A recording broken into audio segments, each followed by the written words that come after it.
What's going on, guys? Alex here with TFL Bike, and that right there behind me is the 2024 Yamaha MT-09 SP. We already did a video on the standard MT-09, but this is the premium version with all the extra stuff on it, and we're in a really cool location, about to go hit Tail of the Dragon. You're gonna wanna stick around for this one. Let's check out this new MT-09 SP.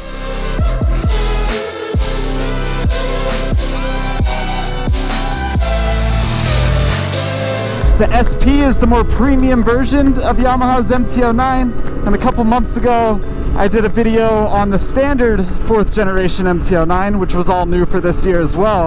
And Yamaha brought out some really good changes this year for the MT-09, mostly in tech, but also in the riding position and how it handles. I was really impressed with the standard MT-09 when I rode it. They really improved how it handles, so it's a lot more fun to take on twisty roads like this. And now we get a chance to check out the SP with all the premium stuff on it. So main difference between the SP and the standard MT-09 is going to be in the suspension, and we'll dive deep into that in a little bit, but you get much nicer suspension on the SP, and that's the main thing. But there's also some other changes around the bike too. So the paint scheme is special, inspired by the R1M. You also have a polished aluminum swing arm to kind of complete that look. Better brake calipers, you have Brembo Stylema brake calipers on this bike. And then some other changes with the tech and the ride modes, which we'll talk about too. So at the core of it, it's an MT-09 with some more premium add-ons. I know I already really love this 4th generation MT-09. I was pretty impressed with it when I rode it a few months ago. But is this SP version worth the price increase over the standard one? Let's find out.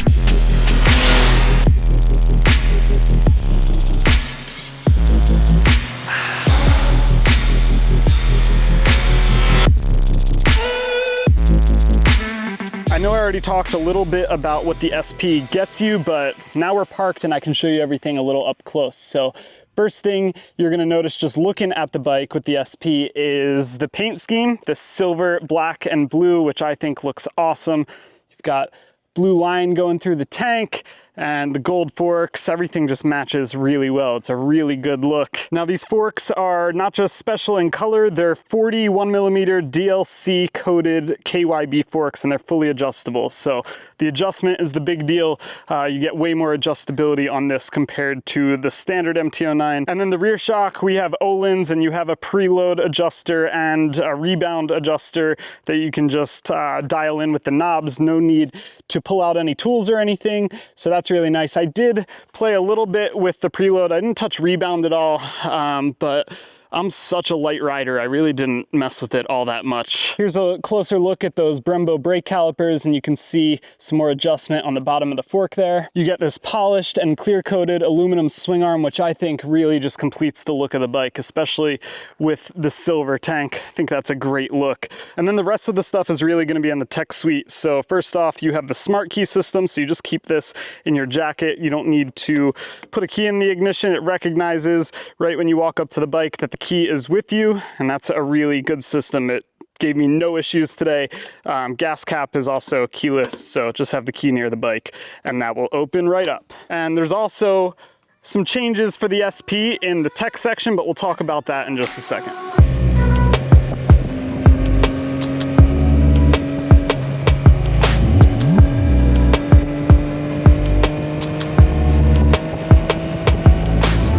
So 890cc inline 3-cylinder CP3 engine, which is pretty much unchanged from the previous MT-09, and obviously the same as the standard 2024 MT-09. Transmission, they did change for the 24 model year, so the ratios are a little bit different. There's also a new intake design with these acoustic vents at the top of the tank, which pumps some more induction noise back at the rider. It's a really good sounding bike, even in stock form.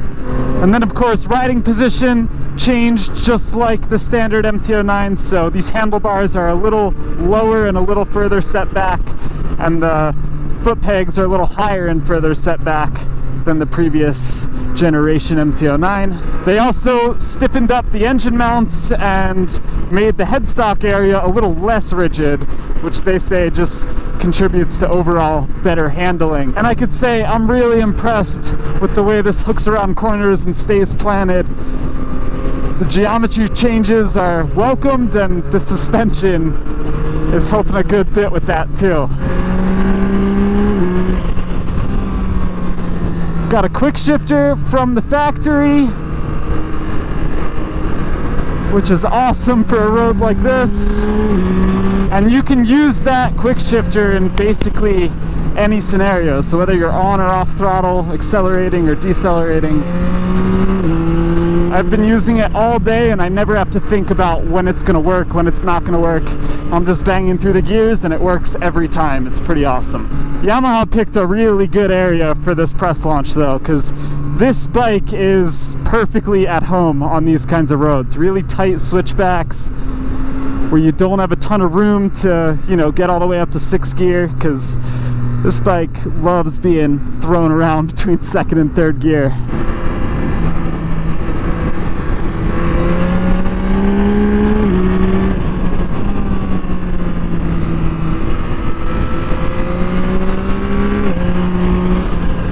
Oh man, that is so much fun! Oh, helps when you get it on a really good road like this, but I mean, I've owned a couple of these CP3 motors, so no secret that this kind of thing always puts a big smile on my face. Really digging the Garmin connectivity that I have in the center screen right here. I don't know these roads at all. I've never ridden out here, so it's nice to be able to glance down real quick and see what's coming up ahead. It is a little small when you got the map pulled up, but it works really well, and I haven't had cell service all day. The maps are pre-downloaded onto my phone, and then yeah, you just sync your phone up and leave it in your pocket. Every time you walk up to the bike, you can just hold the home button and that'll get you in and out of GPS. But being that I don't know these roads at all, it's really nice to have it there. Just wish it was a little bigger. So far, everything feels really good. I've kind of dialed in my riding modes a little bit, so I'm in custom 1 right now. I have max power set, but a little more intervention on some of the nannies, like traction control and slide control and all that kind of stuff. That's how I prefer to ride. It feels really good. The suspension feels awesome. No complaints there. Hasn't gotten me unsettled once at all today. These are pretty smooth roads, but I'm tossing the bike back and forth pretty quickly because it's a really tight road and it's doing really well.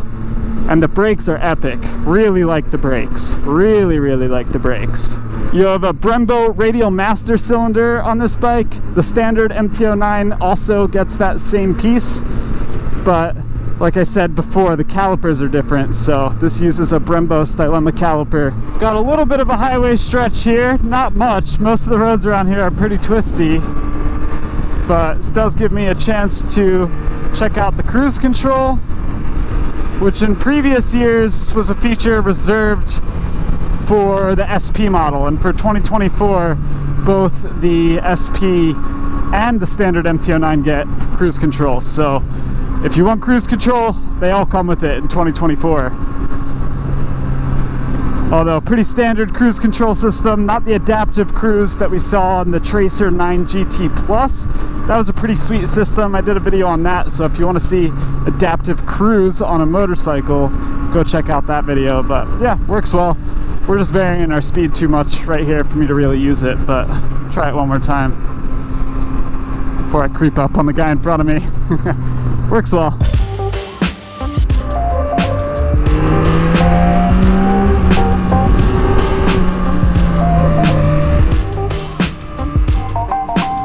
Now this 5-inch TFT display is all new. We saw this on the standard MT-09 as well, and all these controls are revised too. I really like this joystick. It's really easy to use. We've got a couple different things down here. We can change around, pull up different information there, but this system is pretty advanced. So if I press this back button, it'll bring up the menu, and first of all, we can adjust the theme. 4 different themes on the standard MT-09. This track one is a little bit different, and I'll show you that in one sec, because first I want to show you, if you go into settings and then down, what is it? Yeah, vehicle function, YRC settings, YRC modes. Here's all your different modes. You can see what Sport, Street, and Rain are set up like. You can't really change them though, and then you can dial in your custom 1 and 2 modes. If we go down to track YRC modes, this is what's exclusive to the MT-09 SP. So a lot more you can do here. You have 4 different track modes you can customize. But if I go back to the theme setting, the theme's a big one, and you're not gonna see this on the standard MT-09 either. This track theme, which I think looks pretty sweet. It's got a lap timer built into it as well, and gives you pretty much all the info you could need. And I really like how it lays out all your settings at the bottom here. So if you're thinking about bringing your MT-09 to the racetrack, you might wanna look at the SP model. There's also some more additional track settings, so you can adjust the shift indicator, peak rev indicator, and then you can look at your lap times or reset all your lap times. So a bunch of stuff in there that you don't get on the standard MT-09. The rest of the stuff is pretty similar. So cruise control, you have the self-canceling turn signals still, which is carryover from the standard MT-09. And yeah, pretty much everything else is a carryover from the standard MT-09. So the screen I just showed you, that comes with the base bike as well. All the tech stuff, traction control, slide control, lift control, brake control, the new backslip regulator, which I explain in a little more detail in the standard MT-09 review. All that you're gonna get with the standard MT-09 except EBM, engine brake management. That's gonna be exclusive to the SP.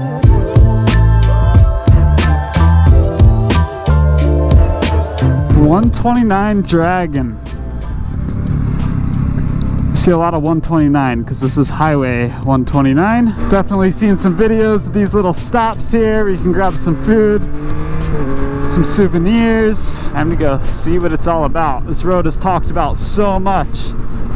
Finally getting to go check it out for myself.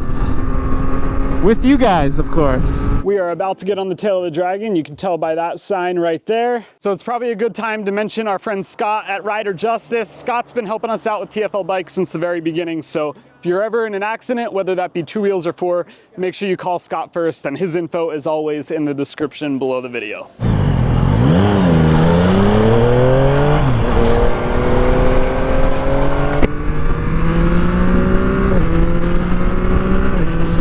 Here we go, down the tail of the Dragon. Man, I'm excited. And this road just got repaved. But this is such a good bike for a road like this. Nice and torquey, not too heavy, and good power. I say it every time I get on a bike with a CP3, whether that's an MT-09 or an XSR or a Tracer. But this engine really just encourages you to twist the throttle more and more, which is exactly the kind of thing you want on a road like this. And that's why I love the MT-09 so much, because it just wants to be revved and pushed hard. It's so fun.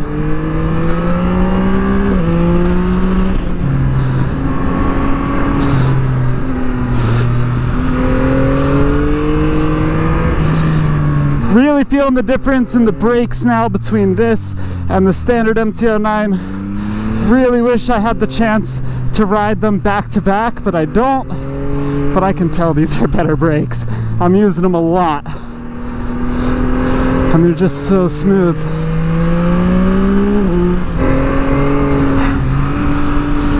Oh, I'm in heaven, guys.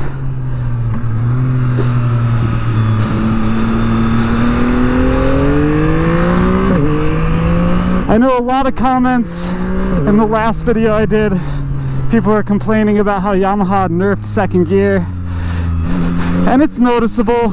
Some of these corners I should be downshifting to first, whereas some of the older versions of this bike would have been perfectly fine in second gear. So you could feel it a little bit, but I don't think it's as bad as everyone online will make you think. It's still plenty torquey and plenty powerful.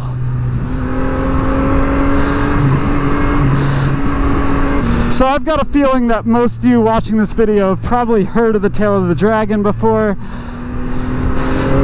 But in case you haven't, or you need a reminder, obviously very twisty road. I think it's 318 corners in a little over 8 miles if I remember correctly, but You can correct me if I'm wrong.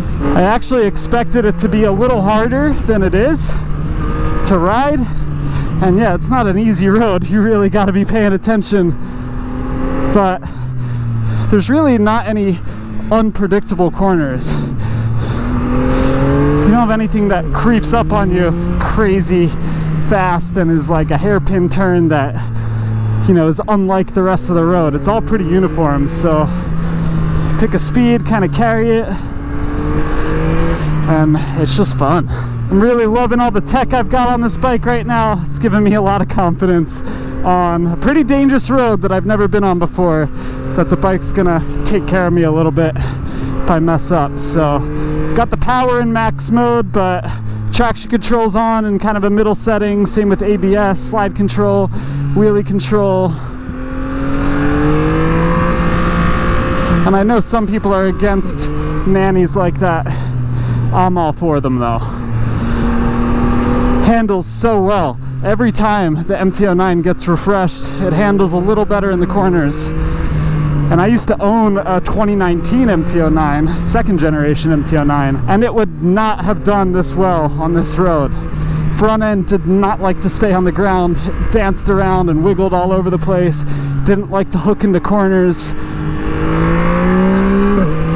This, you can really feel all the changes Yamaha's made for the 2024 model to make it a better bike in the twisties. It's really good. And it's pretty impressive they were able to make it handle a lot better, because it's the same frame basically. Changed up some of the rigidity points, and it's got a new rear subframe that's a little bit narrower, but woohoo! Front end came up there. It's still an MT-09, still definitely a rowdy motorcycle, but this 4th gen MT-09 handles better than any MT-09 I've ever ridden. It's funny, the pavement turns a lot worse the second you get into North Carolina. Luckily, most of the tail of the Dragon is in Tennessee, but only the Tennessee part just got repaved, and we're coming down to the end of it right now. And here we are kind of at the base on the North Carolina side, where you get all your t-shirts. You've got a cool little dragon sculpture there with the motorcycle hung in it. Somewhere around here there's a tree where they hang a bunch of motorcycle parts that have fallen off from crash bikes. I don't know exactly where that tree is, but yeah, that's the end of the tail. I could run that back and forth all day long. I thought for sure it was going to be a little overhyped because you hear so much about it, but well worth the hype, I would say. It's an awesome road. And if you do want to make a trip out of it, you can ride here obviously, but I've seen plenty of signs for rentals, so you could fly into Knoxville, Tennessee, which is about an hour, hour and a half from here, and make a good trip out of it. Highly recommend. I'm really impressed with that road. Sometimes with really touristy attractions like that, you wonder how good it actually is, and it's really that good. It deserves all of the talk and all the videos it gets online. We already knew this was a good bike, but all the tech on here, really impressive. I love the R1M inspired paint scheme. It's my favorite paint color of the MT-09, regardless of all the extra features and performance bits it gets. And the suspension and brakes are fantastic. The MT-09 SP has been around in the States since 2021. There was a long period of time where other markets got the premium variant, but we didn't get it in the States, and I'm really glad that they're continuing to bring the more premium model with better brakes and better suspension to the US, because I know you're gonna get sick of hearing me say this, but this motor is just so good. It's really, in my opinion, the best motor in this class. Sure, you can go out and buy a more premium brand motorcycle that's gonna have nice suspension and nice brakes, but it's not gonna have the CP3 engine. I've had a CP3 in some sort of bike in my garage since 2019, and that's not gonna change anytime soon, and there's a reason for that. So it's good to see that if you have your heart set on this engine for your street bike, which for me is definitely the case right now, that you can get it with premium suspension and premium brakes and not have to do any of that stuff aftermarket.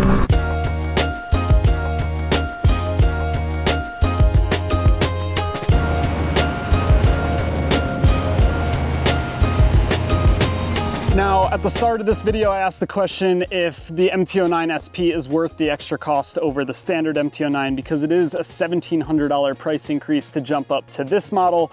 This comes in at $12,299. And I think that's really gonna depend on what kind of rider you are. I think for most people, myself included, the standard brakes and the standard suspension on the regular MT-09 is plenty. I think that would be more than enough for me. I'd be more than happy with that bike. If you're a really excellent rider and you're pushing things to the limits, yeah, you're gonna feel all the differences and appreciate all the differences and take advantage of all the differences with this bike. I could still feel them, but I'm definitely not using the fancy suspension and the fancy brakes to their full potential like a much better rider would. But with that being said, I do appreciate being able to play around with all my settings. I love the look of this bike with the R1M paint scheme.